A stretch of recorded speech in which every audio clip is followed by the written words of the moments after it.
Oh, do come in. It seems we have another little puzzle on our hands, don't we?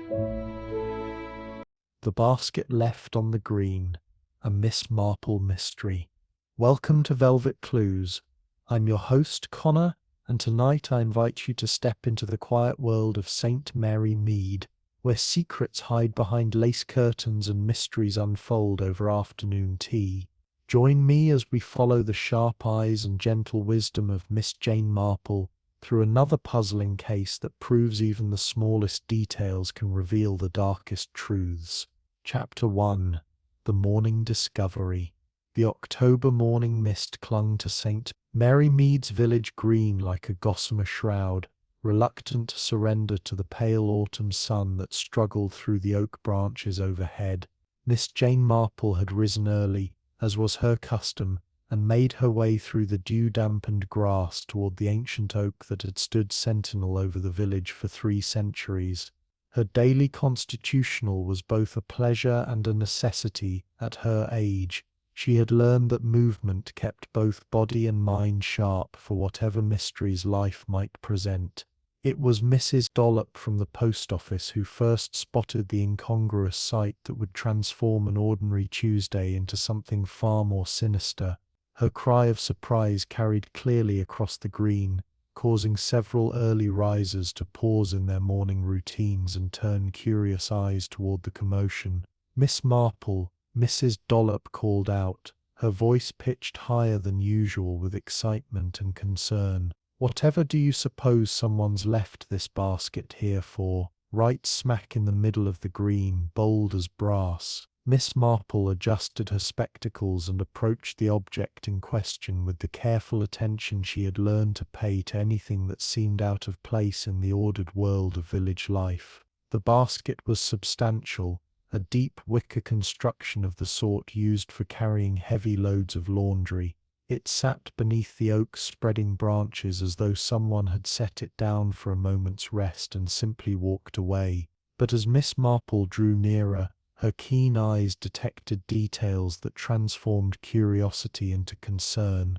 The basket's contents were indeed laundry, sheets, pillowcases, and various garments folded with the precision of someone skilled in domestic arts. However, scattered across the pristine white linens were dark stains that bore an unmistakable resemblance to dried blood. "How very peculiar," Miss Marple murmured, her voice carrying the thoughtful tone that those who knew her had learned to recognize as the prelude to careful investigation. She circled the basket slowly, taking note of every detail without disturbing the scene. The wicker showed signs of recent use but was well maintained, suggesting it belonged to someone who took pride in their household implements. The linens, despite their alarming stains, were of good quality and had been washed and pressed with obvious care. By this time, a small crowd had gathered on the green. Dr. Haydock arrived from his morning rounds, his medical bag in hand and his expression growing grave as he examined the stained linens. Inspector Slack from the local constabulary appeared shortly thereafter, having been summoned by young Tommy Price, who had witnessed the growing commotion from his paper rote. Right then, Inspector Slack announced with the air of authority he assumed whenever faced with village irregularities, "Has anyone seen who might have left this basket here? Must have been sometime during the night, I'd wager." A chorus of denials arose from the assembled villagers. Mrs. Bantry from Gossington Hall had walked her dog at dawn and seen nothing unusual. The vicar had crossed the green at first light on his way to early communion and noticed no basket. Even Mr. Petherick, who suffered from insomnia and often watched the village from his bedroom window during sleepless hours, claimed to have observed nothing out of the ordinary. Miss Marple listened to each account with the patient attention she had perfected over decades of village life, noting not only what was said but how it was said, and perhaps more importantly what remained unspoken. In her experience, the things people chose not to mention often proved more significant than their eager offerings of information. "Inspector," she said gently, Might I suggest we examine the contents more carefully before removing the basket? I suspect these linens may tell us a great deal about their owner, and perhaps about the circumstances that led to their abandonment here. Dr. Haydock knelt beside the basket and examined the stained items with professional interest. These are definitely bloodstains, he confirmed, though not fresh. I'd estimate they're several days old, possibly a week. The pattern suggests someone attempted to wash them, but blood can be quite persistent once it sets. Miss Marple nodded thoughtfully. And yet, she observed, despite the stains, these items have been carefully folded and arranged. That suggests someone who maintains standards even in difficult circumstances. Also notice the quality of the ironing. These sheets have been pressed with considerable skill. Inspector Slack made notes in his official notebook while the crowd murmured with growing excitement. A mystery involving blood and abandonment was far more interesting than the usual run of village concerns involving straying chickens and disputed property boundaries. As Miss Marple continued her examination, she noticed something that struck her as particularly significant. Among the blood-stained linens was a lady's nightgown of fine cotton, beautifully embroidered with forget-me-nots around the neckline.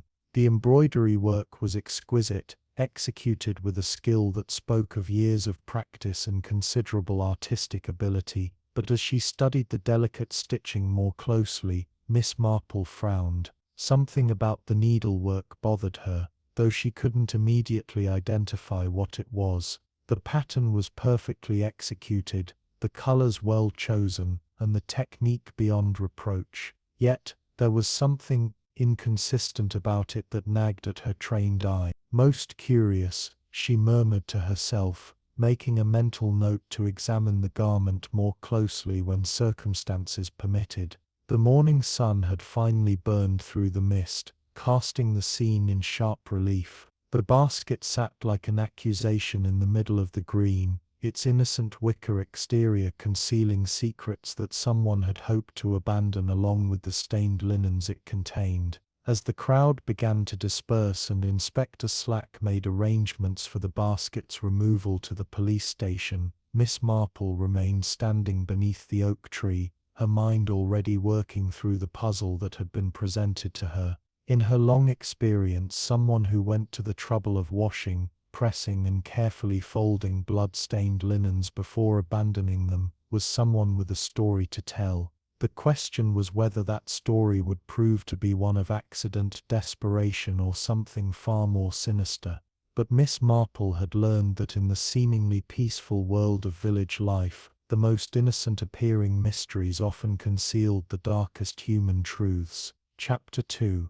Whispers Behind Curtains. The news of the mysterious basket spread through St. Mary Mead with the efficiency that characterized all village intelligence networks. By noon there was hardly a household in the district that hadn't heard some version of the morning's discovery, and as was typical in such circumstances, each retelling had acquired embellishments that would have astonished the original witnesses. Miss Marple spent her afternoon paying what appeared to be casual social calls, though anyone familiar with her methods would have recognized these visits as the beginning of a systematic investigation. Her first stop was Laburnum Cottage, home to Miss Pollitt, the village's unofficial chronicler of local gossip and keeper of neighborhood secrets. "My dear Jane," Miss Pollitt exclaimed as she ushered her visitor into a sitting room that overlooked the main thoroughfare through the village. "Such excitement we've had today. I've been watching the comings and goings from my window, and I must say the whole affair has set everyone on edge." Miss Marple accepted the offered cup of tea and settled into the chintz-covered chair that provided the best view of both her hostess and the street beyond. Indeed, it is rather unsettling to think that someone felt compelled to abandon a basket of laundry in such a public location. One does wonder what circumstances might have driven them to such a desperate measure. Miss Pollitt leaned forward conspiratorially. "Well, I have my suspicions about who might be involved, though of course one mustn't speculate without proper evidence." She paused dramatically, clearly expecting encouragement to continue.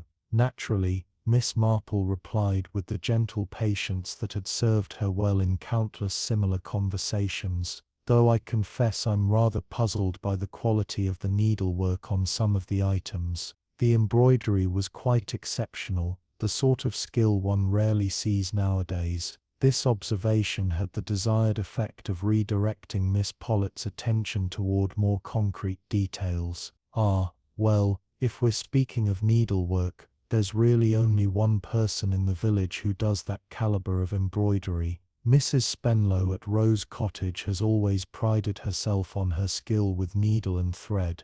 Learned from the nuns at the convent school, she always says. Miss Marple's eyebrows rose with interest. Mrs. Spenlow, I'm afraid I don't know her well. Has she lived in the village long? Oh, nearly 15 years now, Miss Pollett replied, warming to her subject. Came here after her husband died, poor dear. He was something in the city, banking I believe, left her quite comfortably provided for. She's rather particular about her standards, if you know what I mean. Keeps to herself mostly, though she does the embroidery work for several of the local families. The afternoon sun slanted through the lace curtains, casting intricate patterns on the carpet that reminded Miss Marple of the delicate stitching she had observed on the abandoned nightgown. There was something about that embroidery that continued to trouble her, though the precise nature of her concern remained frustratingly elusive. I don't suppose Mrs. Spenlow has seemed troubled lately, Miss Marple inquired with seemingly casual interest. In my experience, when someone abandons household items in such a dramatic fashion, they're usually experiencing considerable distress. Miss Pollett's expression grew thoughtful. Now that you mention it, I did notice she seemed rather agitated last week. I saw her from my window, hurrying back from the post office with what looked like official correspondence. She appeared quite upset, though of course I couldn't pry into private matters. This intelligence was duly filed away in Miss Marple's mental catalogue of potentially significant information. Official correspondence that caused distress could indicate any number of problems, from financial difficulties to legal complications. Either might provide motive for the sort of desperate behavior that resulted in blood-stained laundry being abandoned on the village green. Her next visit was to the post office, where Mrs. Dollop proved eager to discuss the morning's excitement and its possible implications for village security. I've been thinking about it all day, Miss Marple, and I can't shake the feeling that something terrible has happened. Blood on linens doesn't just appear by accident, does it? Miss Marple examined the selection of postal supplies while maintaining the appearance of casual conversation. Indeed, though blood can result from quite innocent causes, a serious cut while cooking, a nosebleed during sleep, even an injury sustained during household work, the troubling aspect is the abandonment rather than the stains themselves. Mrs. Dollop nodded sagely. That's just what I was thinking. If someone had simply had an accident, why not deal with the linens properly? Why leave them where the whole village would find them? An excellent question, Miss Marple agreed, though I wonder if whoever left the basket intended for it to be found so quickly. The green would have been deserted during the night hours when it was presumably placed there. As they spoke, the post office door opened with its familiar chime to admit Mrs. Spenlow herself. She was a well-preserved woman of perhaps 60 years, with silver hair arranged in an elegant chignon and clothing that spoke of comfortable circumstances. However, Miss Marple noted with interest that her usual composure seemed somewhat strained, and there were shadows under her eyes that suggested recent sleepless nights. "Good afternoon, Mrs. Spenlow," Miss Marple said pleasantly. "I don't believe we've been properly introduced. I'm Jane Marple from the cottage by the church." Mrs. Spenlow's response was polite but somewhat distant. "Of course I've seen you about the village. Such terrible excitement this morning, wasn't it? One hardly expects such dramatic occurrences in a peaceful place like St. Mary Mead." Miss Marple studied the woman's face carefully, noting the slight tremor in her hands as she sorted through her post. Indeed, most unsettling. Though I must say whoever owned those linens clearly took excellent care of them. The quality of the fabric and the standard of the laundry work were both exceptional. Mrs. Spenlow's reaction to this observation was subtle but unmistakable. Her fingers tightened almost imperceptibly on the letters she held, and a faint flush colored her cheeks. "I'm sure I wouldn't know about such things," she said quickly. "I do my own washing, naturally, but I hardly consider myself an expert on other people's household arrangements." After Mrs. Spenlow departed with her post, Miss Marple remained in conversation with Mrs. Dollop for several more minutes, during which time certain interesting facts emerged. Mrs. Spenlow had indeed seemed anxious recently, particularly after receiving what appeared to be legal correspondence the previous week. She had also made several unusual trips to the neighboring town, claiming urgent business that required her personal attention.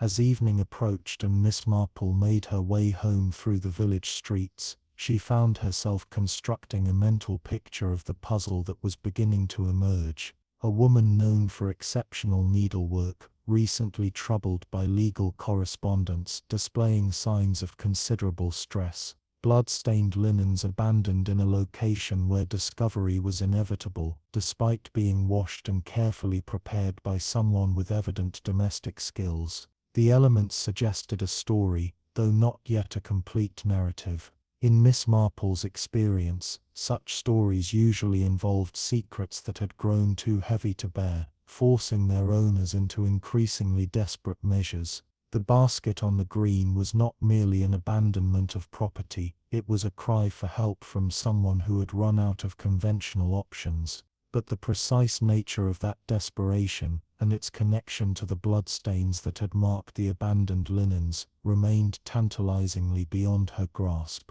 Tomorrow, she decided, would require more direct investigation into Mrs. Spenlow's recent difficulties and the circumstances that might have driven her to such dramatic action. Chapter 3: Threads of Deception. Wednesday morning found Miss Marple in her garden, ostensibly tending to her late roses while actually maintaining a careful watch on the cottage across the lane where Mrs. Spenlow lived. Rose Cottage was a charming example of village architecture, with its thatched roof and diamond-paned windows presenting an image of peaceful domesticity that belied the tensions Miss Marple suspected were churning within. Her vigil was rewarded shortly after 10 o'clock when Mrs. Spenlow emerged from her front door carrying what appeared to be a sewing basket.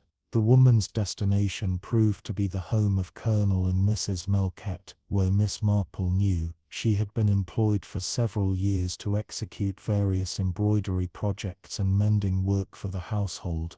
This routine occurrence struck Miss Marple as potentially significant, providing as it did an opportunity to examine Mrs. Spenlow's needlework more closely, and perhaps to understand what had been troubling her about the embroidery on the abandoned nightgown. 15 minutes after Mrs. Spenlow's departure, Miss Marple found herself calling upon Mrs. Melket, ostensibly to deliver a jar of her famous marmalade, but actually to investigate the woman's current embroidery projects. "How thoughtful of you, dear," Mrs. Melket exclaimed, accepting the marmalade with obvious pleasure.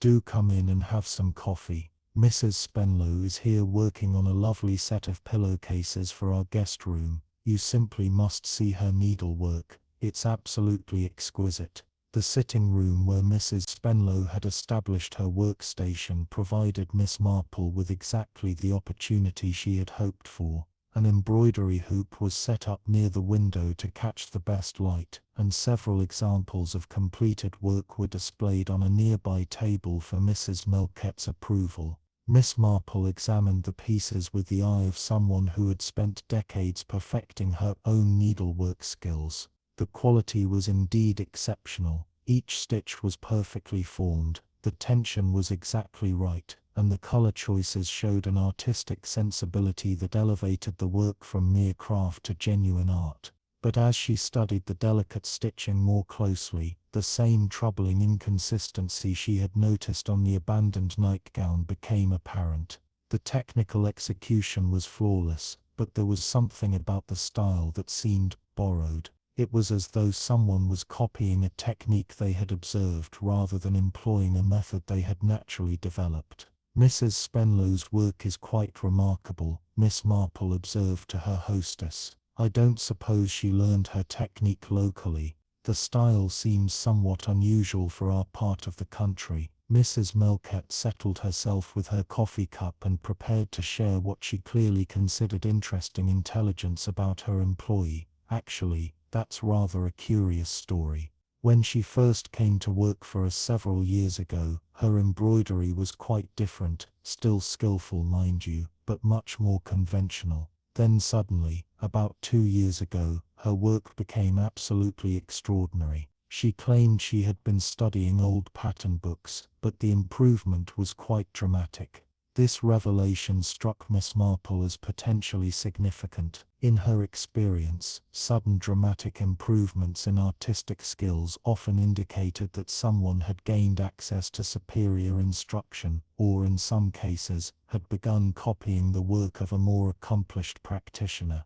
"How interesting," Miss Marple replied thoughtfully. "I don't suppose she mentioned where she obtained these pattern books. I'm always interested in improving my own needlework." Mrs. Melkett's expression grew slightly puzzled. "Well, that's just it. When I asked her about them, she became rather evasive, said they had been family heirlooms that she had recently rediscovered among her late husband's papers. But it struck me as odd that embroidery patterns would have been among a banker's documents." The morning's investigation had yielded valuable intelligence, though Miss Marple found herself with more questions than answers. Mrs. Spenlow's embroidery showed signs of being learned or copied rather than naturally developed. Her recent legal troubles and changed behavior suggested some form of crisis, and the quality of needlework that had troubled Miss Marple about the abandoned linens was beginning to make sense in a distinctly uncomfortable way.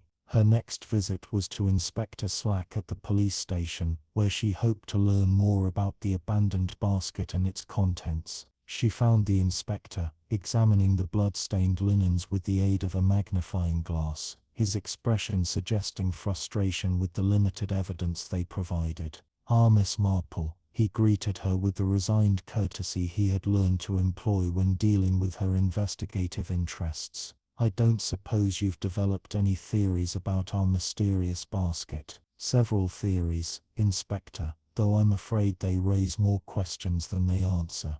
Miss Marple studied the evidence table where the stained linens were displayed.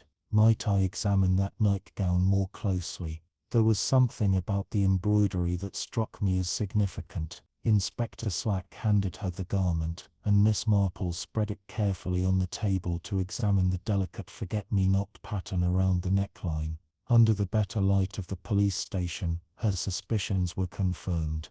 The embroidery was indeed exceptional, but there were subtle variations in the stitch pattern that suggested the work of someone copying an existing design rather than creating from their own established technique.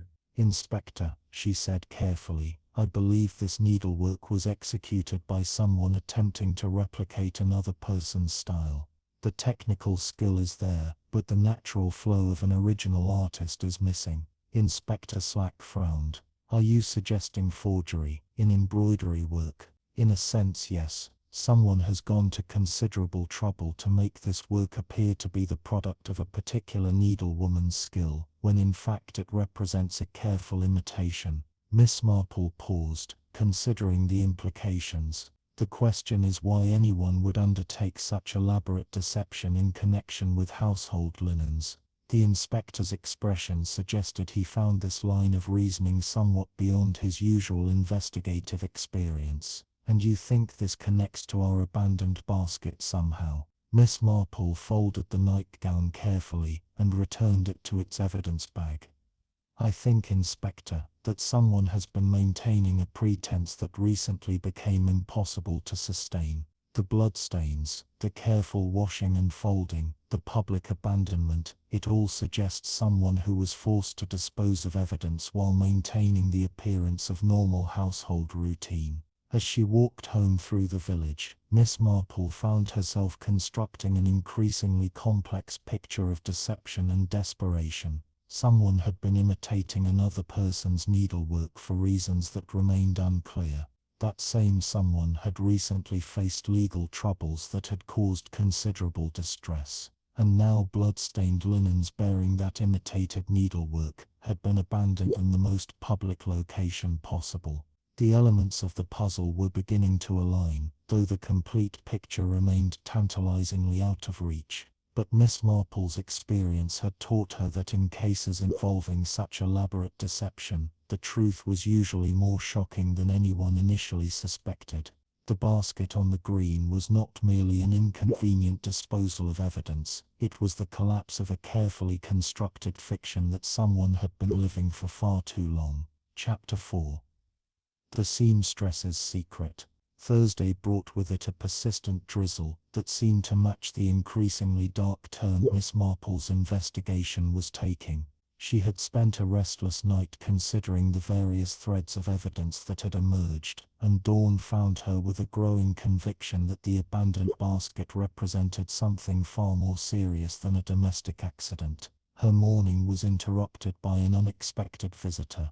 Mrs. Price from the village shop arrived at her door in a state of considerable agitation, clutching a soggy newspaper, and wearing the expression of someone bearing news of great import. "Miss Marple," she began breathlessly, "I've just heard the most dreadful thing from my sister in Milchester. You remember Mrs. Argyle, who used to live in the big house by the river? The one who moved away so suddenly about 2 years ago." Miss Marple invited her visitor into the warmth of her sitting room and prepared tea while Mrs. Price composed herself sufficiently to deliver her news coherently. The name Argyle was familiar. A wealthy widow who had maintained a grand household before departing the district under circumstances that had generated considerable speculation among the local population. "Well," Mrs. Price continued, once she had accepted a cup of tea, "my sister writes that Mrs. Argyle died in Milchester last week. Quite suddenly it seems, and when they went through her effects they discovered something rather shocking." Miss Marple settled herself with her own tea and waited with the patient attention she had perfected for extracting significant information from excited witnesses. In her experience, the most crucial details often emerged only after considerable preliminary discourse. "It appears," Mrs. Price said, lowering her voice dramatically, "that Mrs. Argyle had been keeping detailed records of some sort of arrangement she had with someone here in St. Mary Me. My sister says the solicitor mentioned embroidery work, though she wasn't entirely clear about the specifics." This intelligence struck Miss Marple as potentially crucial to her understanding of the current mystery. Mrs. Argyle had been known throughout the district for her exceptional collection of antique textiles and her patronage of skilled needleworkers. If she had maintained some business relationship with a local embroiderer after her departure, it might explain several puzzling aspects of the current situation. "I don't suppose your sister mentioned any names in connection with these records?" Miss Marple inquired gently. Mrs. Price shook her head regretfully. She said the solicitor was quite discreet about the whole business, but he did mention that someone would need to be contacted about ongoing obligations, something about work that had been commissioned but never delivered. After Mrs. Price's departure, Miss Marple found herself contemplating this new information with growing unease. The timing was significant. Mrs. Argyle's death occurred just days before the appearance of the abandoned basket. If Mrs. Spenlow had been involved in some arrangement with the deceased woman, the termination of that relationship might have created precisely the sort of crisis that could lead to desperate measures. Her speculation was interrupted by the arrival of Inspector Slack, whose expression suggested developments of considerable importance in the investigation. He declined her offer of tea and positioned himself near the window where he could observe the street while they spoke. "Miss Marple," he began without preamble, "we've made some progress in tracing the origins of that basket.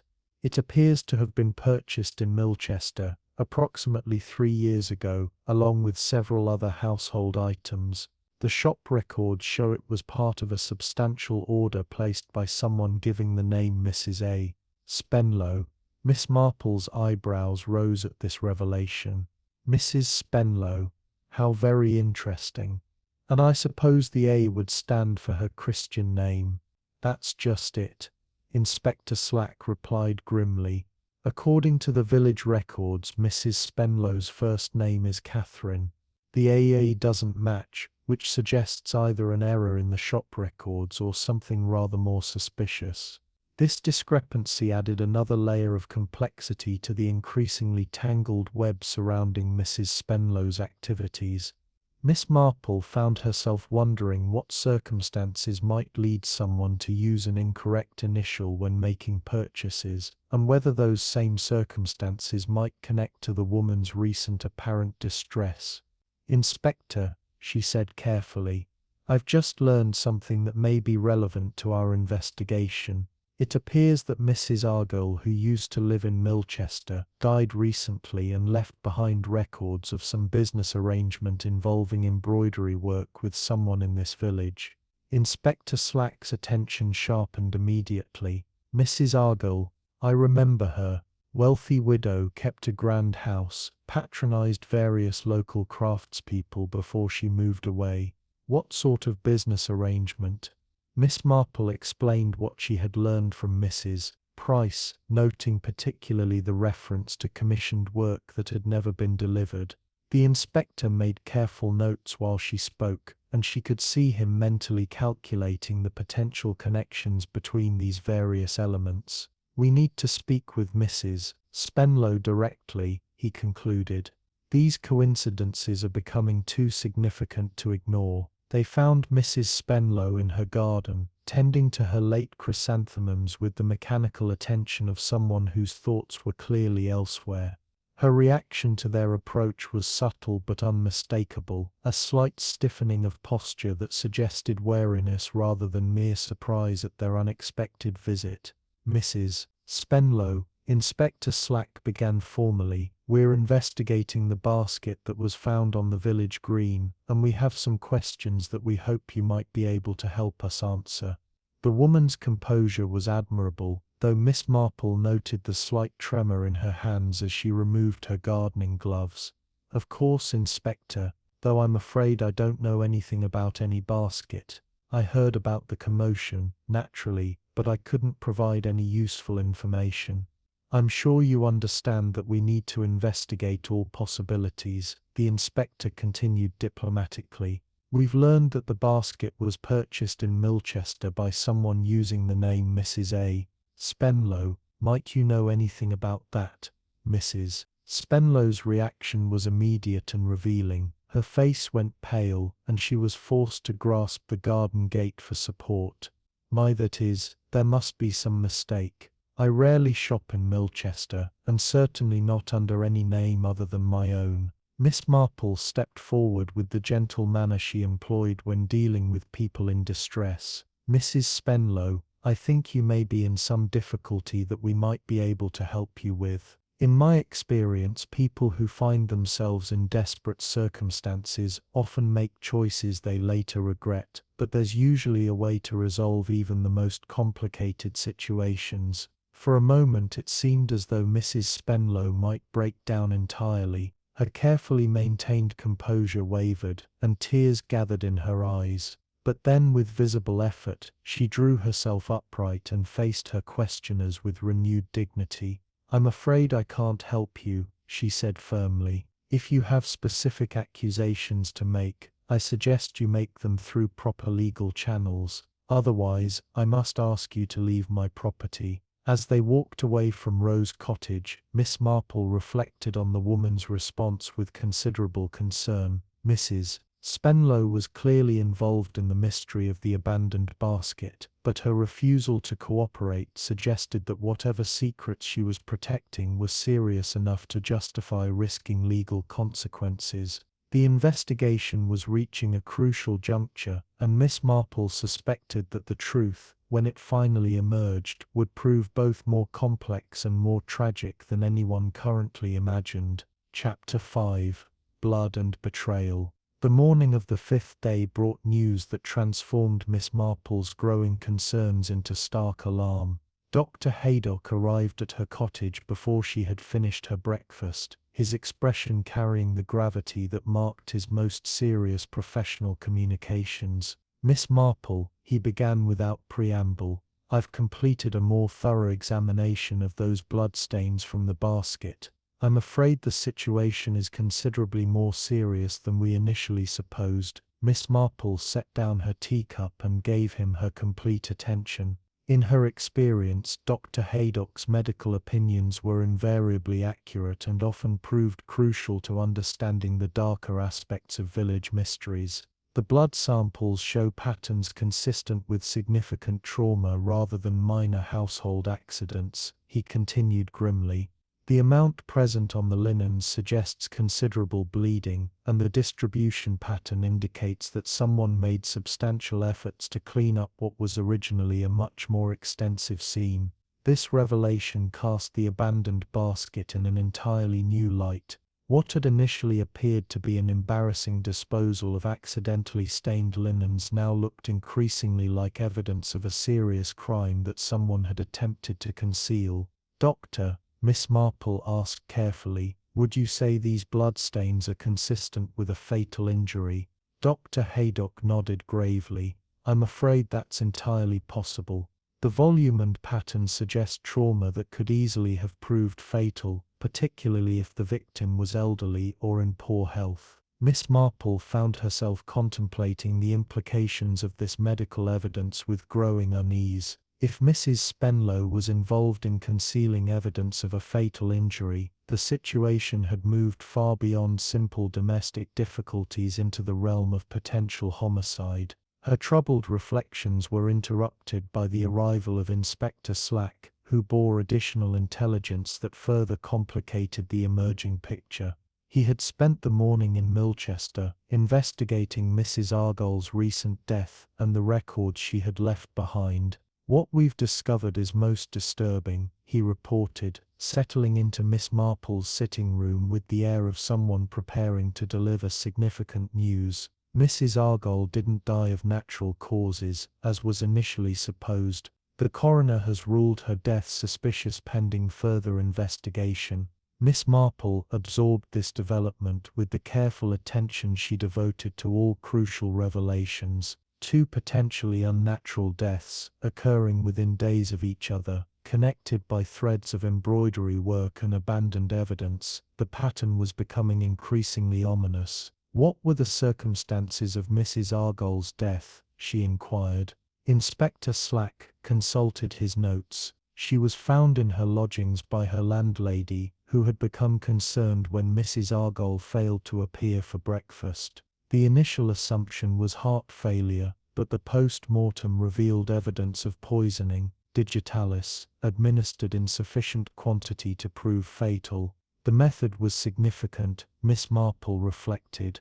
Digitalis poisoning could appear natural in an elderly person, which might explain why the death had initially escaped suspicion, but it also required knowledge of the drug's properties and access to a reliable source, qualifications that suggested careful premeditation rather than spontaneous violence. "Did the investigation reveal anything about these embroidery arrangements that Mrs. Argyle had been maintaining?" she asked. Inspector Slack's expression grew troubled. "That's where the situation becomes particularly complex. It appears Mrs. Argyle had been commissioning reproduction embroidery work from someone in this district. Copies of historical pieces from her collection, created to such high standards that they were virtually indistinguishable from the originals." Miss Marple's suspicions about the imitated needlework she had observed suddenly took on a much darker significance. If Mrs. Spenlow had been creating such reproductions, there were several disturbing explanations for why that arrangement might have led to murder.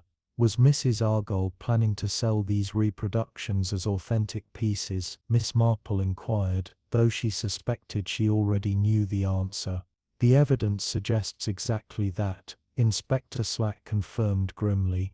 We found correspondence with several prominent collectors and auction houses describing embroidered textiles that match pieces we know to have been reproduced locally. The potential profits would have been enormous. The complete picture was beginning to emerge with terrifying clarity. Mrs. Argyle had been operating an elaborate fraud, commissioning skillful reproductions of valuable antique textiles and selling them to unsuspecting collectors as authentic historical pieces. Mrs. Spenlow had been her accomplice, providing the technical skill necessary to create forgeries of museum quality. But something had gone wrong with their arrangement, leading to Mrs. Argyle's death and Mrs. Spenlow's desperate attempt to dispose of evidence that connected her to the fraud. The blood-stained linens in the abandoned basket were not the result of domestic accident, they were the remnants of a murder scene that someone had tried frantically to clean up. "Inspector," Miss Marple said urgently, "I believe we need to search Mrs. Spenlow's cottage immediately. If my suspicions are correct, we may find evidence of far more serious crimes than simple fraud." The search warrant was obtained with remarkable speed, given the gravity of the evidence that had emerged. By afternoon, Inspector Slack had assembled a small team to conduct a thorough examination of Rose Cottage, while Miss Marple observed the proceedings with the careful attention she devoted to all significant investigations. The search began in Mrs. Spenlow's sewing room, where her embroidery work was conducted. The space was immaculately organized, with threads arranged by color and pattern books filed with systematic precision. But it was what they found hidden behind the seemingly innocent craft supplies that confirmed Miss Marple's darkest suspicions. Concealed in a false bottom of Mrs. Spenlow's sewing box was a collection of correspondence that documented her collaboration with Mrs. Argyle in the creation and sale of forged antique textiles. The letters revealed not only the scope of their criminal enterprise but also the growing tensions that had ultimately led to murder. The final letter, dated just days before Mrs. Argyle's death, contained language that left no doubt about the deteriorating relationship between the two women. Mrs. Argyle had apparently discovered that Mrs. Spenlow had been creating additional copies of their most valuable pieces and selling them independently, effectively cheating her partner out of substantial profits. "Catherine," the letter read in Mrs. Argyle's precise handwriting, "your betrayal of our arrangement is both shocking and financially devastating. I trusted you with the technical knowledge necessary to create these reproductions, and you have used that trust to rob me systematically. Unless you cease these unauthorized activities immediately and provide full accounting of your independent sales, I shall have no choice but to expose our entire operation to the authorities." The threat was clear, and the motive for murder was established beyond reasonable doubt. Mrs. Spenlow had faced the prospect of exposure, prosecution and financial ruin if Mrs. Argyle had carried through with her threat.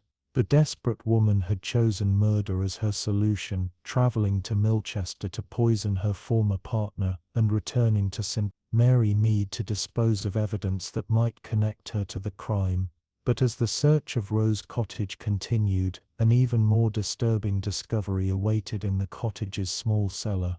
Behind stacks of preserving jars and household supplies, Inspector Slack's team uncovered evidence that Mrs. Argyle's death had not been the only violence connected to this case. Wrapped in oilcloth and hidden beneath loose floorboards was a collection of items that told a story of cold-blooded calculation. A small bottle that had contained digitalis extract, still bearing traces of the poison that had killed Mrs. Argyle, a blood-stained carpet that had clearly been cut from a larger piece to remove evidence of some violent struggle, and most damning of all, a handbag that Miss Marple recognized as belonging to someone she had not seen in the village for several days. "Inspector," she said quietly, "I believe that handbag belongs to Mrs. Emmeline Foster, Mrs. Spenlow's elderly neighbor, who has been notably absent from her usual activities this week." The implications were chilling. Mrs. Foster, as an immediate neighbor, would have been perfectly positioned to observe Mrs. Spenlow's suspicious activities. She might have witnessed the cleaning of blood-stained evidence or noticed the woman's unusual late-night excursions to Milchester. If she had attempted to blackmail Mrs. Spenlow or threatened to expose her crimes, she would have signed her own death warrant. Inspector Slack immediately organized a search of Mrs. Foster's cottage, though Miss Marple suspected with growing dread that they would find it empty. Her fears were confirmed when the elderly woman's home yielded no trace of its owner, despite clear evidence that someone had been living there until very recently. "Where is Mrs. Foster now?" Inspector Slack asked grimly, though the question was largely rhetorical. The blood-stained carpet and abandoned handbag told their own story about the fate of the missing woman. As evening fell over St. Mary Mead, the full scope of Mrs. Spenlow's crimes was becoming clear. What had begun as a profitable partnership in art forgery had escalated through betrayal and blackmail to multiple murders. The abandoned basket on the village green had not been a desperate disposal of accidentally stained linens, it had been the final desperate act of a woman whose carefully constructed criminal life was collapsing around her. Mrs. Spenlow was nowhere to be found when Inspector Slack's team arrived to arrest her. Rose Cottage stood empty, its owner having apparently fled during the hours when the search was being conducted. But Miss Marple suspected that a woman who had already committed multiple murders would not go quietly into exile, particularly when she faced the prospect of leaving behind evidence that could still incriminate her. The investigation had revealed the criminal, but the most dangerous phase of the case was just beginning. Somewhere in the gathering darkness, a desperate killer was making final preparations for what would undoubtedly be her last desperate gambit for freedom. Chapter 6. The Missing Neighbor.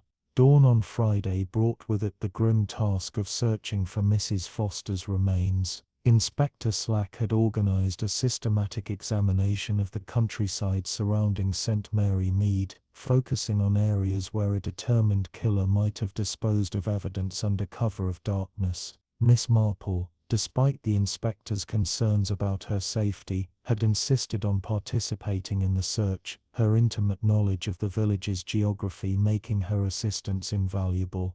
The morning's investigation began in the woods behind Rose Cottage, where the thick undergrowth would have provided concealment for someone engaging in clandestine activities. It was here that they made their first significant discovery, not Mrs. Foster's body, as they had feared, but evidence of recent excavation that had subsequently been carefully concealed. "Someone has been digging here within the past week," observed Constable Lake, examining disturbed earth that had been covered with fallen leaves and debris. "The soil's been turned over quite recently, and attempts have been made to disguise the disturbance." Miss Marple studied the site with the careful attention she had learned to pay to seemingly minor details. The location was well chosen for concealment, far enough from established paths to avoid casual discovery, yet accessible enough for someone transporting a heavy burden under difficult circumstances. "Inspector," she said thoughtfully, "I wonder if we might consider the possibility that Mrs. Spenlow was interrupted in whatever work she was conducting here. The concealment efforts seem hurried, almost panic-stricken in their execution." As if to confirm her observation, a systematic search of the area revealed additional evidence of recent activity. Fresh scratches on tree bark suggested that something heavy had been dragged through the woods, and fragments of fabric clinging to thorny bushes indicated someone had passed this way while carrying bulky items. But it was the discovery of Mrs. Foster's spectacles, half buried beneath a pile of leaves, that confirmed their worst fears about the elderly woman's fate. The glasses were bent and broken, as though they had been torn from their wearer's face during some violent struggle. "We need to excavate this site immediately," Inspector Slack declared grimly. Whatever Mrs. Spenlow was attempting to bury here, we need to uncover it before she has an opportunity to return and complete her work. The excavation proceeded with the careful methodology that such grim tasks required. Each shovelful of earth was examined for evidence, and the site was photographed from multiple angles to document the scene thoroughly. Miss Marple observed the proceedings from a position where she could monitor both the work and the surrounding woods, her instincts warning her that they might not be conducting their investigation unobserved. Her vigilance was rewarded shortly after noon when she detected movement among the trees at the edge of their work site. A figure was watching them from concealment, someone familiar with the woods who knew how to remain hidden while observing their activities. "Inspector," she said quietly, "I believe we're being watched from the tree line to our left. Someone has been observing our work for several minutes now." Inspector Slack signaled to his constables while maintaining the appearance of continued focus on the excavation. The watching figure, apparently realizing that detection was imminent, began to withdraw deeper into the woods, but the inspector's team was prepared for such an eventuality, and within minutes they had surrounded the area where the observer had been concealed. The person they apprehended proved to be Mrs. Spenlow herself, dressed in dark clothing and carrying a canvas bag that contained items of considerable significance to their investigation. Her appearance was dramatically altered from the composed woman they had questioned days earlier. Her clothing was muddy and torn, her hair disheveled, and her expression carried the desperate wildness of someone who had been driven far beyond rational behavior. "Mrs. Spenlow," Inspector Slack said formally, "you're under arrest for the murders of Mrs. Argyll and Mrs. Foster. You need not say anything, but anything you do say may be used as evidence against you." The woman's response was to laugh, a sound so devoid of sanity that it sent chills through everyone present. "You fools," she said, her voice carrying an edge of hysteria. "You think you understand what happened, but you understand nothing, nothing at all." The contents of her canvas bag provided disturbing insights into her recent activities, along with various tools that might have been used for burial or excavation. They found additional correspondence that revealed the full extent of her criminal activities. Mrs. Spenlow had not merely been creating forgeries in partnership with Mrs. Argyll, she had been operating an extensive network of fraud that extended across multiple counties and involved dozens of unsuspecting victims. But most disturbing of all was a detailed diary that documented her growing paranoia and her systematic planning of the murders she had committed. The entries revealed a mind that had gradually detached from moral constraints as the pressure of maintaining her criminal lifestyle intensified. "Mrs. Foster was becoming suspicious," read one entry dated just days earlier. "She asked too many questions about my evening activities and showed excessive interest in the parcels I've been receiving from London dealers. I cannot allow her curiosity to threaten everything I've worked to build." Another entry, written apparently just before Mrs. Argyll's murder, revealed the cold calculation behind that crime. "Adelaide's threats cannot be allowed to continue. She lacks the vision to understand the true scope of what we might achieve, and her narrow focus on immediate profits blinds her to the longer-term possibilities. Her death will solve multiple problems while opening new opportunities for expansion." The diary entries painted a picture of someone whose criminal activities had gradually consumed her entire personality, transforming a skilled craftswoman into a calculating killer who viewed murder as simply another tool for solving business problems. As Mrs. Spenlow was taken into custody and the excavation of the burial site continued, Miss Marple found herself reflecting on the tragic progression that had led to such devastating consequences. The woman's initial collaboration with Mrs. Argyll had probably begun as a relatively harmless way to supplement her income through skilled needlework, but the substantial profits available from art forgery had apparently awakened appetites that could only be satisfied through increasingly serious crimes. The discovery of Mrs. Foster's remains buried in a shallow grave that Mrs. Spenlow had apparently intended to return and deepen when circumstances permitted, confirmed the full extent of the woman's descent into homicidal madness. The elderly neighbor had apparently been killed simply for asking too many questions about activities she couldn't possibly have understood. By evening, the immediate crisis had passed. Mrs. Spenlow was in custody, the victim's remains had been recovered, and the evidence of her crimes was safely in police possession. But Miss Marple knew that the investigation was far from over. The scope of the forgery operation suggested connections that extended well beyond St. Mary Mead, and unraveling the full network would require months of careful detective work. The abandoned basket that had started their investigation had indeed carried more than laundry. It had carried the weight of multiple murders and an extensive criminal enterprise that had corrupted everything it touched. The bloodstains on those carefully folded linens had been the visible evidence of crimes that ran far deeper than anyone had initially imagined. Chapter 7: Unraveling the Web. Saturday morning brought Detective Chief Inspector Dermot Craddock from Scotland Yard, summoned by the growing realization that Mrs. Spenlow's criminal activities extended far beyond the boundaries of a simple village investigation. Miss Marple found him in conference with Inspector Slack at the local police station, both men surrounded by boxes of evidence that had been accumulating since the search of Rose Cottage. Miss Marple, Chief Inspector Craddock greeted her with the respectful courtesy he had learned to employ when dealing with her investigative insights. Inspector Slack has been telling me about your role in unraveling this case. I understand you were the first to recognize the significance of the needlework inconsistencies. Miss Marple settled herself in the chair that had been provided for her and surveyed the impressive array of evidence that covered every available surface in the small office.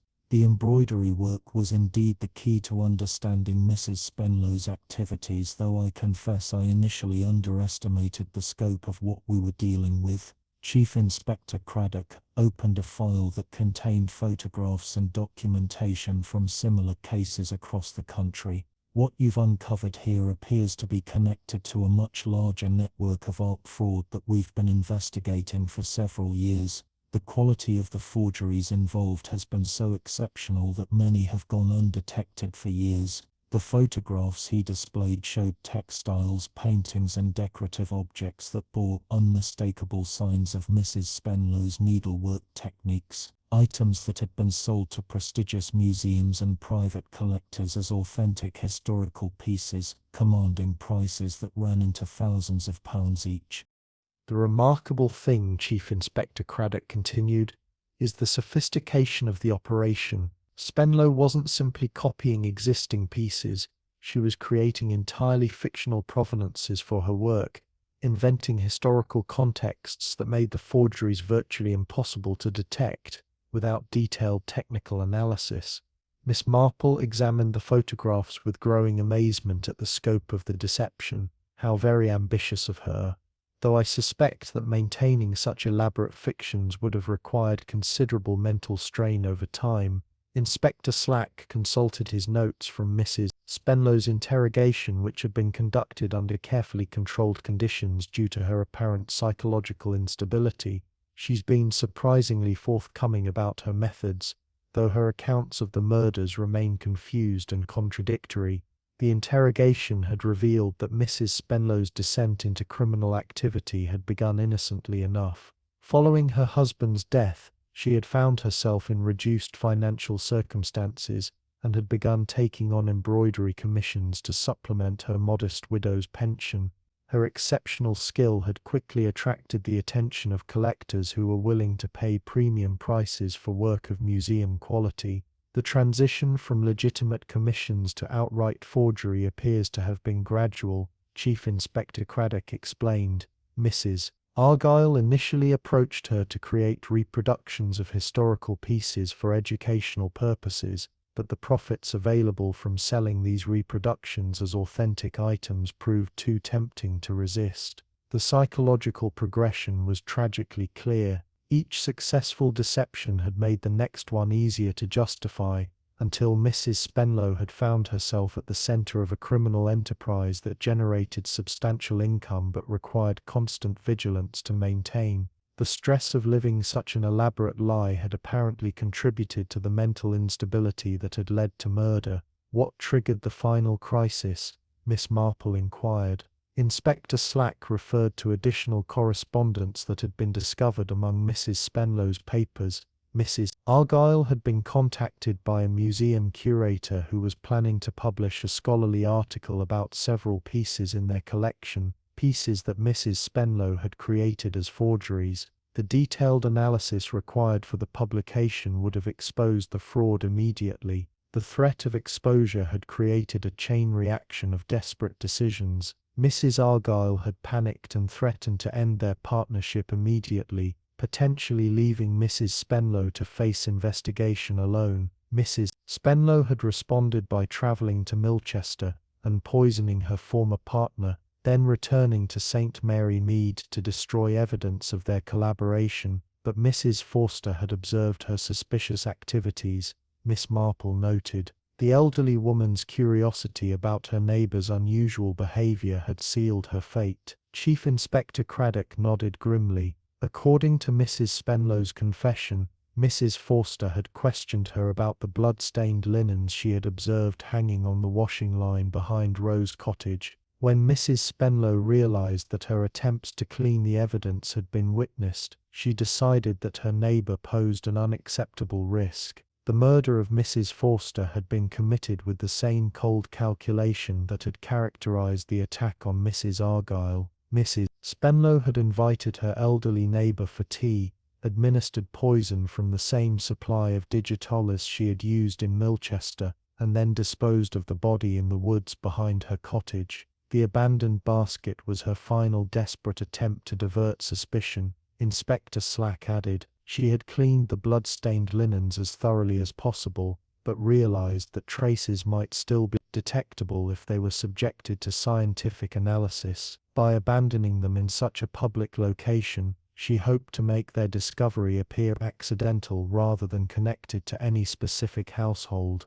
Miss Marple found the woman's psychological state during these final crimes particularly disturbing. The diary entries revealed someone who had become so detached from normal moral constraints that she viewed murder as simply another business problem to be solved through careful planning and execution. Has she provided information about other members of this forgery network? Miss Marple asked. Chief Inspector Craddock's expression suggested that this aspect of the investigation would prove complex and time-consuming. She's named several dealers and collectors who were involved in the scheme, though determining which ones were willing participants and which were innocent victims will require extensive investigation.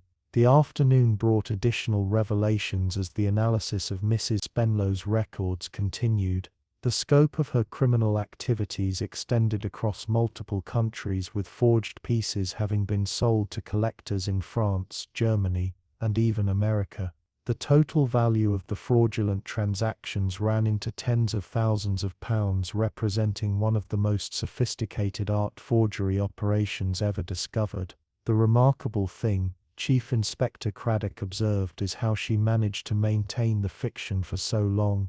The quality of her work was genuinely exceptional, and her knowledge of historical techniques was encyclopedic. Miss Marple reflected on the tragic waste of talent that Mrs. Spenlow's crimes represented. A woman with genuine artistic gifts had been corrupted by greed into using those gifts for criminal purposes, ultimately destroying not only her victims but herself as well. As the investigation continued into the evening hours, Miss Marple found herself contemplating the curious mathematics of justice that had brought these crimes to light. The abandoned basket that had seemed like such a minor village mystery had unraveled an international criminal enterprise that had been operating successfully for years.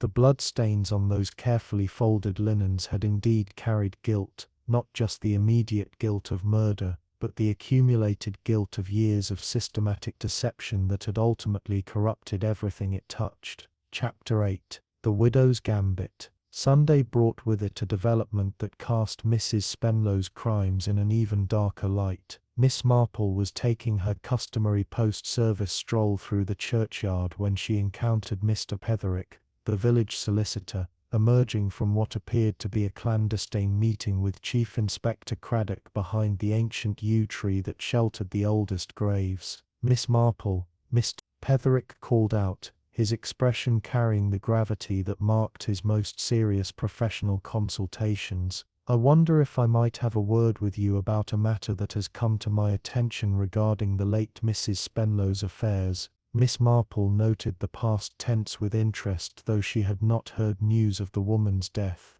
"Has something happened to Mrs. Spenlow in custody?" Chief Inspector Craddock joined their conversation, his expression grim. "Mrs. Spenlow was found dead in her cell early this morning. She appears to have taken poison, digitalis extract that she had somehow concealed on her person when she was arrested."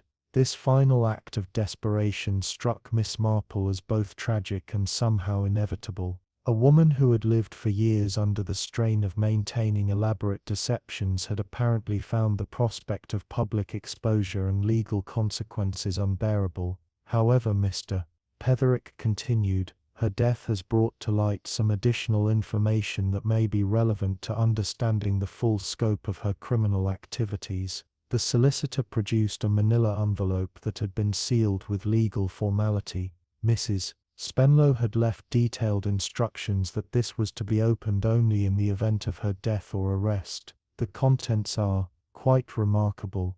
The envelope contained what appeared to be a comprehensive confession written in Mrs. Spenlow's precise handwriting and dated several weeks before her crimes had been discovered. The document revealed that she had been planning her final desperate gambit for some time, anticipating that exposure was inevitable, and preparing for the consequences. "Gentlemen," Miss Marple said after examining the first few pages of the confession, "I think we should read this document in private. I suspect it contains revelations that will require careful consideration before they become public knowledge." They retired to Mr. Petherick's office, where the confession could be examined away from curious eyes. As Miss Marple read through Mrs. Spenlow's final statement, she found herself confronting a story that was both more complex and more tragic than anything their investigation had previously revealed. The confession began with Mrs. Spenlow's early life and her marriage to a man she described as controlling and emotionally abusive. Her husband had systematically undermined her confidence and isolated her from friends and family, leaving her unprepared to cope with independence when his death finally freed her from his domination. "I had no skills beyond needlework," she had written, "and no confidence in my ability to survive alone. When collectors began offering substantial sums for my embroidery work, it seemed like providential intervention in what had become a desperate situation." The progression from legitimate commissions to outright fraud was described in detail, along with the psychological pressures that had made each step seem necessary for survival. Mrs. Spenlow had apparently convinced herself that she was not really harming anyone, since her forgeries were of such high quality that purchasers received genuine artistic value even if they didn't receive authentic historical artifacts. But the deceptions became increasingly elaborate, Miss Marple observed, reading aloud from the confession. She describes creating fictional family histories for some of her pieces, inventing noble lineages and dramatic historical contexts that made the forgeries more valuable and harder to detect. Chief Inspector Craddock was taking careful notes as they worked through the document. This level of premeditation suggests that her crimes were far more calculated than her recent psychological instability might have indicated. The most disturbing sections of the confession dealt with Mrs. Spenlow's planning for what she called contingency measures if her activities were ever discovered. She had apparently prepared detailed plans for eliminating anyone who might pose a threat to her operation, including specific methods for disposing of evidence and creating false alibis. Mrs. Foster's murder was not a desperate improvisation, Miss Marple realized with growing horror. Mrs. Spenlow had been planning to kill her neighbor for weeks, waiting only for a suitable opportunity to implement her plan. The confession revealed that Mrs. Foster had indeed been asking troubling questions about her neighbor's activities, but her curiosity had been motivated by genuine concern rather than suspicion. The elderly woman had noticed that Mrs. Spenlow seemed anxious and overworked, and had attempted to offer friendly assistance with household tasks. Mrs. Foster had offered to help with the laundry, Mr. Petherick read from the confession. She had seen the blood-stained linens and assumed that Mrs. Spenlow had suffered some household accident that she was too proud to admit. Her offers of help were interpreted as dangerous interference that had to be eliminated. The tragic irony of the situation was overwhelming. Mrs. Foster had died not because she had discovered evidence of criminal activity, but because her Christian charity had been misinterpreted by someone whose guilt had made her see threats in every expression of neighborly concern. The confession also revealed the full extent of Mrs. Spenlow's partnership with Mrs. Argyle, including details of their business relationships with dealers across Europe.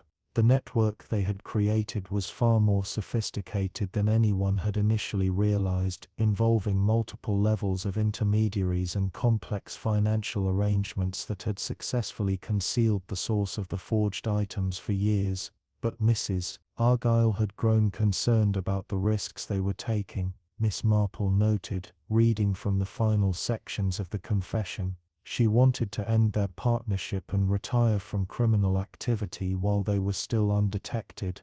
Mrs. Spenlow's response to her partner's caution had been to view it as betrayal rather than prudence. The confession revealed a woman whose criminal activities had become so central to her identity that she could not conceive of returning to legitimate life, even when presented with the opportunity to escape prosecution.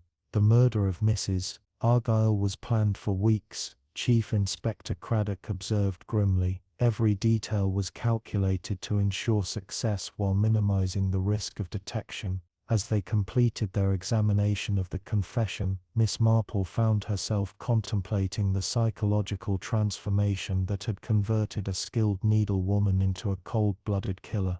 The woman who had created such beautiful embroidery work had gradually destroyed her own capacity for genuine human feeling, until she could plan multiple murders with the same methodical precision she had once brought to artistic creation. The confession concluded with Mrs. Spenlow's preparations for suicide, which she had apparently been planning since before her arrest. She had concealed the digitalis extract in a hollowed-out button on her coat, anticipating that she would eventually face a choice between public disgrace and private death. She chose death, Miss Marple reflected sadly, but she left behind a legacy of suffering that will affect innocent people for years to come. The investigation had revealed not just individual crimes but a systematic corruption of trust that had damaged institutions and relationships far beyond the immediate victims.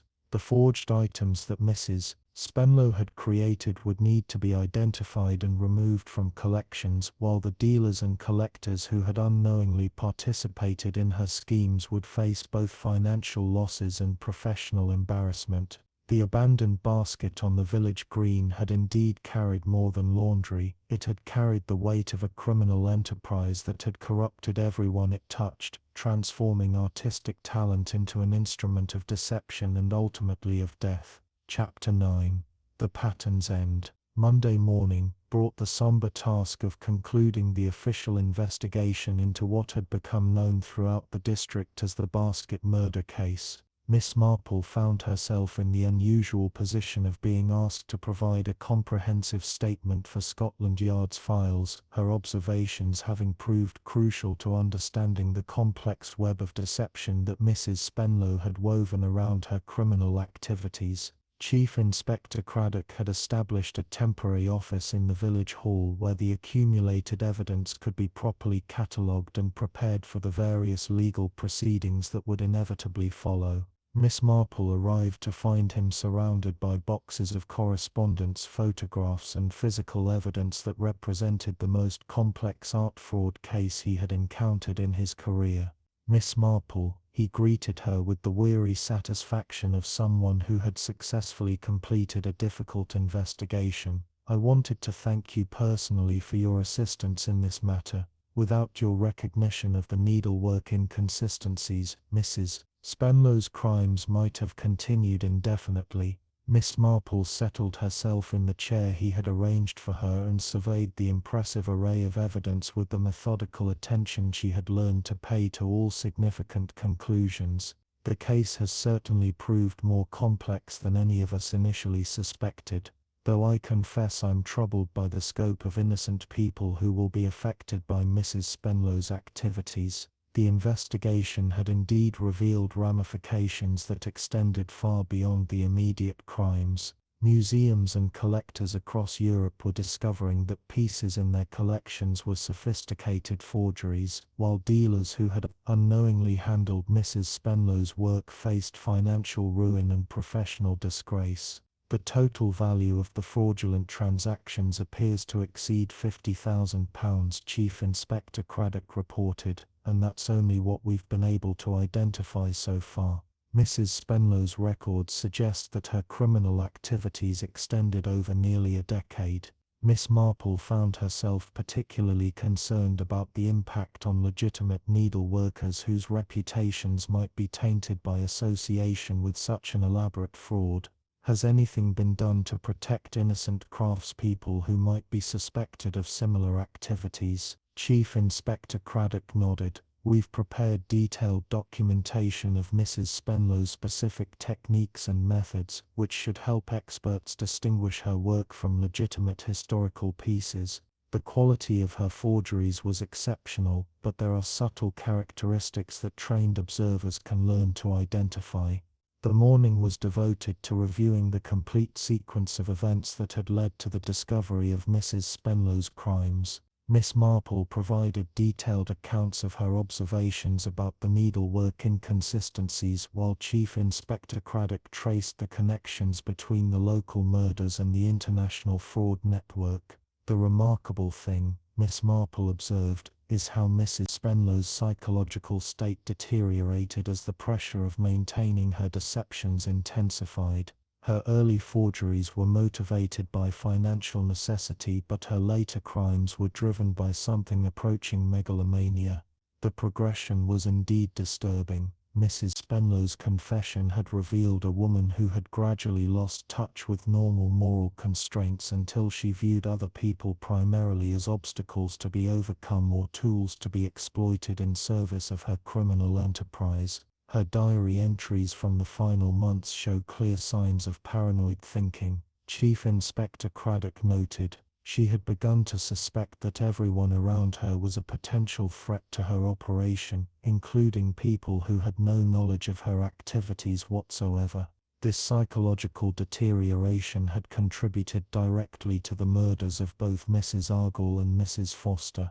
Neither victim had posed an actual threat to Miss Spenlow's activities, but her distorted perception had transformed routine business disagreements and neighborly concerns into existential challenges that required violent solutions. The afternoon brought visits from several of the dealers and collectors who had been unwittingly involved in Mrs. Spenlow's fraud network. Their accounts provided additional insight into the sophistication of her operation and the care with which she had constructed false provenances for her work. Mrs. Spenlow had created an entire fictional family history for some of her pieces, reported Mr. Havisham, a London dealer who had handled several of her forgeries. She claimed descent from a noble family that had been forced to sell heirloom textiles due to financial difficulties following the Great War. The story was entirely convincing, complete with fabricated family documents and correspondence. Miss Marple found the psychological aspects of such elaborate deception particularly fascinating. Creating fictional family histories would have required enormous amounts of research and preparation. Mrs. Spenlow must have spent months developing each false provenance. The mental effort required to maintain such complex deceptions over an extended period would have been enormous, contributing to the psychological strain that had ultimately led to her violent breakdown. Each successful fraud had required her to live with the constant fear of discovery while simultaneously planning even more elaborate deceptions to maintain her income. The tragedy, Chief Inspector Craddock reflected, is that Mrs. Spenlow possessed genuine artistic talent that could have provided her with legitimate success if she had been willing to accept more modest financial rewards. As the day progressed and the various official procedures were completed, Miss Marple found herself reflecting on the broader lessons that might be drawn from this disturbing case. Mrs. Spenlow's story was ultimately one of corruption through compromise, where small initial deceptions had gradually grown into elaborate criminal enterprises that consumed everything they touched. The abandoned basket that started our investigation, she observed to Chief Inspector Craddock, was in many ways a perfect symbol of Mrs. Spenlow's crimes. Beautiful linens that had been carefully prepared and maintained, but permanently stained by violence that no amount of washing could entirely remove. The bloodstains that had been so carefully cleaned and yet remained detectable were like Mrs. Spenlow's attempts to maintain respectability while engaging in increasingly serious crimes. The outward appearance of normalcy had been preserved, but the underlying corruption had been impossible to completely conceal. As evening approached and the official investigation drew to its close, Miss Marple made her way home through the familiar streets of St. Mary Mead. The village appeared unchanged by the dramatic events of the past week, but she knew that the residents would be processing the revelations about Mrs. Spenlow's crimes for months to come. The case had demonstrated once again that the most serious mysteries often arose from the most innocent-appearing circumstances. An abandoned basket of laundry had revealed an international criminal enterprise, while exceptional needlework had concealed systematic fraud and ultimately murder. But perhaps most disturbing of all was the realization that such elaborate deceptions could flourish in the heart of a peaceful village community, protected by the very trust and neighborly courtesy that made village life possible. Mrs. Spenlow had exploited the best aspects of human nature to facilitate some of its worst expressions, leaving behind a legacy of suspicion that would take years to overcome. The basket left on the green had indeed carried more than linens. It had carried the accumulated weight of crimes that had corrupted everyone they touched, transforming artistic beauty into an instrument of deception and death. Chapter 10. Justice. In the stitching. The following Sunday morning brought an unexpected conclusion to the tragic saga that had begun with an abandoned basket on the village green. Miss Marple was making her way to early service when she encountered Inspector Slack near the churchyard, his expression bearing news of considerable significance to their recently concluded investigation. "Miss Marple," he called out, "I thought you should know that we've received some rather remarkable information from the continent. It appears Mrs. Spenlow's criminal activities were even more extensive than we had realized." Miss Marple paused in her walk to give him her complete attention. In her experience, cases that seemed fully resolved often yielded additional revelations that cast familiar events in entirely new light. Police investigators in France and Germany have been examining pieces in various museum collections, Inspector Slack continued, and they've identified nearly 24 additional forgeries bearing the characteristics of Mrs. Spenlow's work. The total value of fraudulent transactions now exceeds £100,000. This information was staggering in its implications. Mrs. Spenlow had not merely been supplementing her income through occasional forgeries, she had been operating one of the most successful art fraud enterprises in recent European history.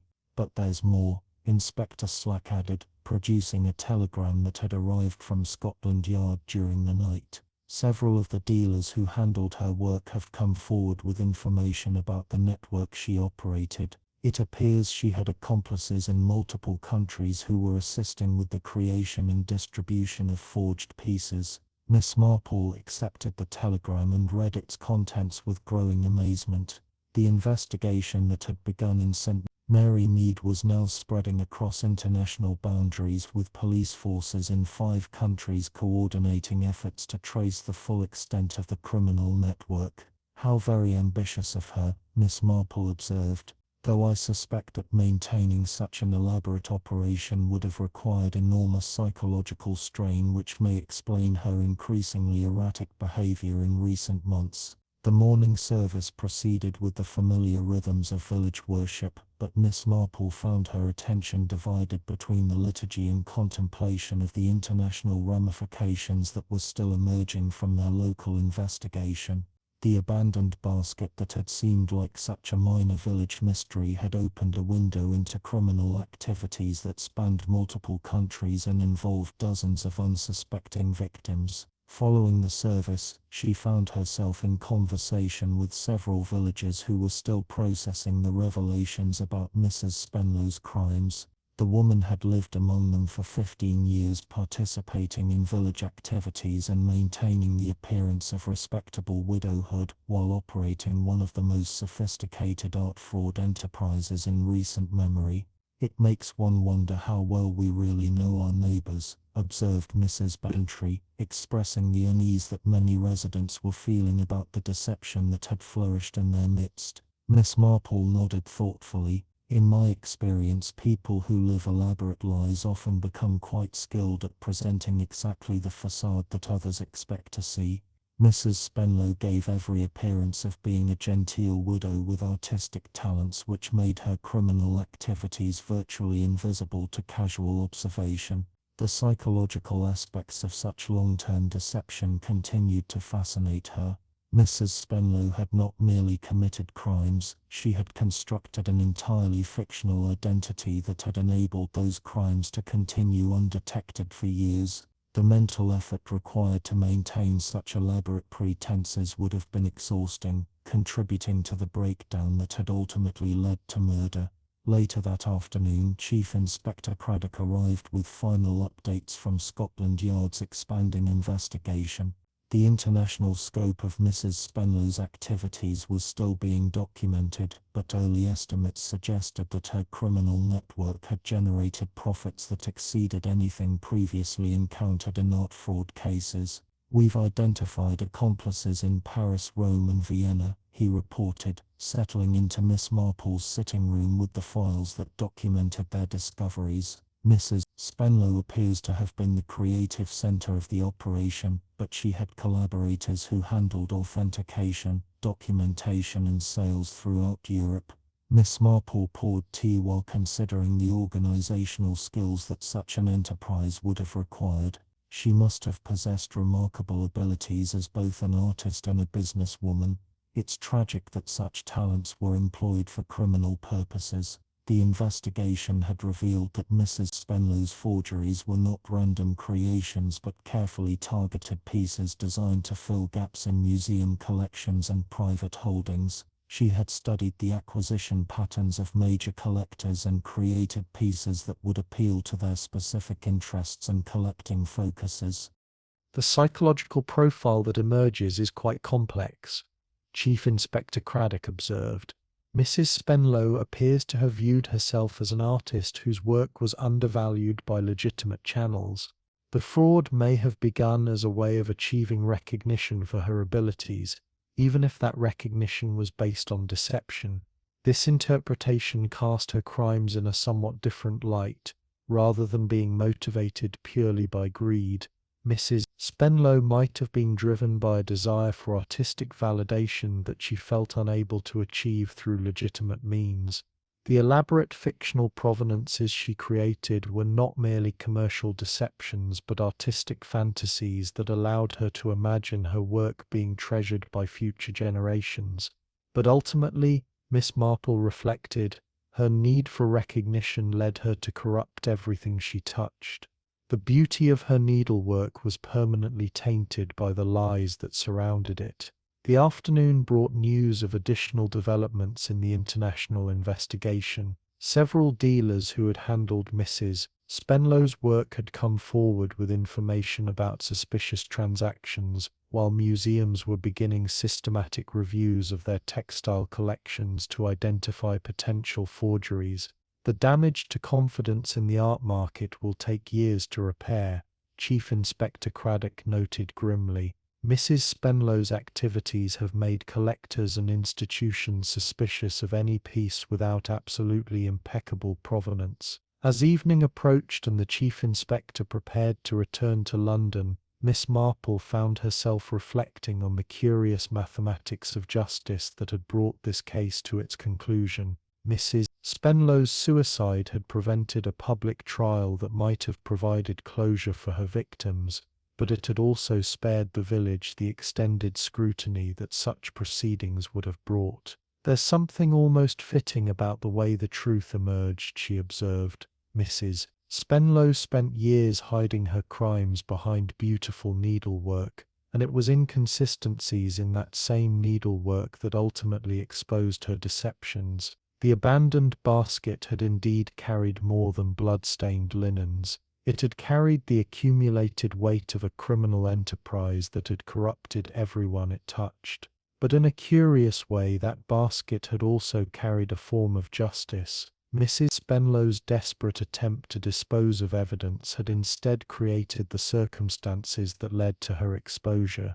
As Miss Marple prepared her evening tea and settled into her familiar chair by the window, she contemplated the village green where the mysterious basket had first appeared.